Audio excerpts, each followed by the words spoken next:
আসসালামু আলাইকুম রহমতুল্লাহি ওবরাকাতুহ। প্রিয় শ্রোতা, আশা করি প্রত্যেকেই ভালো আছেন।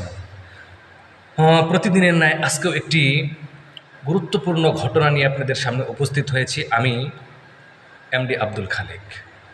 তো আর কথা বাড়াবো না, চলুন সরাসরি ঘটনার দিকে। মনে করুন রাত্র গভীর, চারিদিকে নীরবতা, নিস্তব্ধ। এমন সময় একজন সাহাবী, নাম তার আবু হুরায়রা রাদিয়াল্লাহু তাআলা আনহু।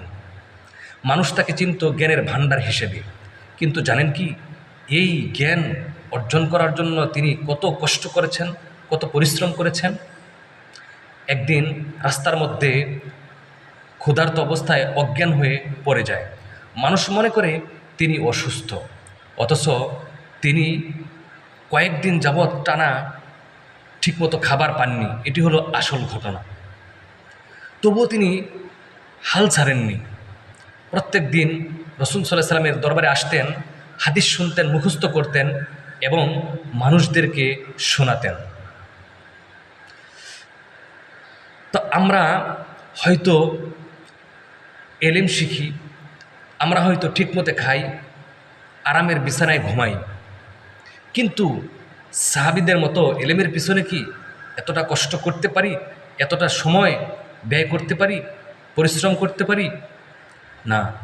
মনে রাখুন, এলেম শুধু মুখস্থ করার জন্য নয়। এলেম হলো এলেম হলো মেহনত করে, কষ্ট করে মুখস্থ করার মতো একটা নূর। তো চলুন সাহাবীদের মতো আমরাও এলেমের পিছনে মেহনত করতে শিখি, এলেমকে গুরুত্ব দিতে শিখি। মনে রাখুন, যেই জীবনে একবার এলেম ঢুকে যায়, সেই জীবন বদলে যায়। আজকের মতো এই পর্যন্তই। আবার দেখা হবে পরবর্তী কোনো ঘটনা নিয়ে আপনাদের সামনে। সেই পর্যন্ত ভালো থাকুন, সুস্থ থাকুন। আসসালামু আলাইকুম রহমতুল্লাহি ওয়া বারাকাতুহু।